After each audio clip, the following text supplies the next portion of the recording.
மற்றொரு அண்மை செய்தியை பார்த்துக் கொண்டிருக்கிறோம். சென்னையில் ஆம்ஸ்ட்ராங்கின் கொலை வழக்கில் உண்மை குற்றவாளிகளை கைது செய்ய வலியுறுத்தி தற்போது அவர்களது கட்சி சார்பில் ஆர்ப்பாட்டமானது மேற்கொள்ளப்பட்டிருக்கிறது. இதில் ஆம்ஸ்ட்ராங்கின் மனைவியும் போராட்டத்தில் ஈடுபட்டிருக்கிறார். கண்ணீருடன் அவர் இந்த போராட்ட களத்தில் காட்சியளிக்கிறார். கூடுதல் விவரங்களோடு நமது செய்தியாளர் சுப்புராமன் இணைப்பில் இருக்கிறார். வணக்கம் சுப்புராமன், முழு விவரம். கனிமொழி, வணக்கம்.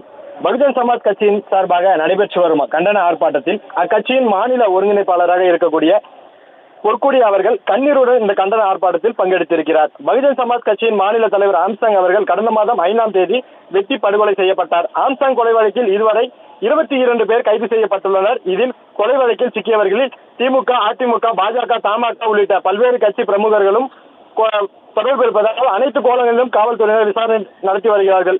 இதனை அடுத்து பல்வேறு அமைப்புகள் ஆம்ஸ்ட்ராங் அவர்களின் படுகொலையை கண்டித்து கடந்த சில நாட்களாக ஆர்ப்பாட்டம், பேரணி என பங்கெடுத்திருக்கிறார்கள். அந்த வகையில் இன்று பகுஜன் சமாஜ் கட்சியின் சார்பாக சென்னை வள்ளுவர் கோட்டத்தில் கண்டன ஆர்ப்பாட்டம் நடைபெற்று வருகிறது. இந்த கண்டன ஆர்ப்பாட்டத்தில் சுமார் 1000க்கும் மேற்பட்டோர் பங்கெடுத்திருக்கிறார்கள்.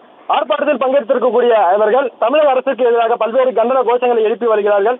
எங்களுக்கு நீதி வேண்டும், உரிய விசாரணை நடைபெற வேண்டும், குற்றவாளிகளை கைது செய்து உரிய தண்டனை பெற்றுத் தர வேண்டும் என வலியுறுத்தி ஆர்ப்பாட்டத்தில் ஈடுபட்டு வருகிறார்கள். இந்த ஆர்ப்பாட்டத்தில் பங்கெடுத்திருக்கக்கூடிய பகுஜன் சமாஜ் கட்சியின் முன்னாள் மாநில தலைவர் ஆம்ஸ்ட்ராங் அவர்களின் மனைவியும் பகுஜன் சமாஜ் கட்சியின் மாநில ஒருங்கிணைப்பாளராக இருக்கக்கூடிய பொற்கொடி அவர்கள் இந்த கண்டன ஆர்ப்பாட்டத்தில் கண்ணீருடன் பங்கெடுத்திருக்கிறார். கையில் தனது குழந்தை சாவித்ரிபாயுடன் இந்த கண்டன ஆர்ப்பாட்டத்தில் பங்கெடுத்திருக்கக்கூடிய பொற்கொடி அவர்கள் கணவரை நினைத்து கண்ணீருடன் இந்த மேடையில் பங்கெடுத்திருக்கிறார்.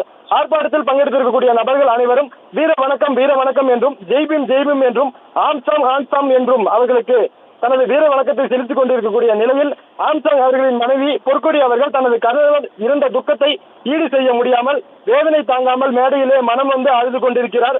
இந்த கண்டன ஆர்ப்பாட்டத்தில் மறைந்த ஆம்ஸ்ட்ராங் அவர்களின் உருவம் பதிந்த முகமுடி அணிந்து படுகொலைக்கு நீதி கேட்கும் வகையிலான வாசகங்கள் அடங்கிய பதாகைகளையும் ஏந்தியும் ஆர்ப்பாட்டத்தில் ஈடுபட்டு வருகிறார்கள். இந்த கண்டன ஆர்ப்பாட்டத்தில் சுமார் 100க்கும் மேற்பட்ட காவல்துறையினர் பாதுகாப்பு பணியில் ஈடுபட்டு வருகிறார்கள். போராட்டத்தில் ஈடுபட்டு இருக்கிறவர்கள் ஜெய்பீம் என்றும் ஆம்ஸ்ட்ராங் என்றும் ஒலிக்கக்கூடிய அந்த குரல் கேட்கும் போதெல்லாம் ஆம்ஸ்ட்ராங் அவர்களின் மனைவி பொற்கொடி கண்ணீர் விட்டு மேடையில் அழுது கொண்டிருக்கிறார். தகவல்களுக்கு நன்றி சுப்புராமன். செய்திகளை உடனுக்குடனும் துல்லியமாகவும் தெரிந்து கொள்ள சப்ஸ்கிரைப் பண்ணுங்க.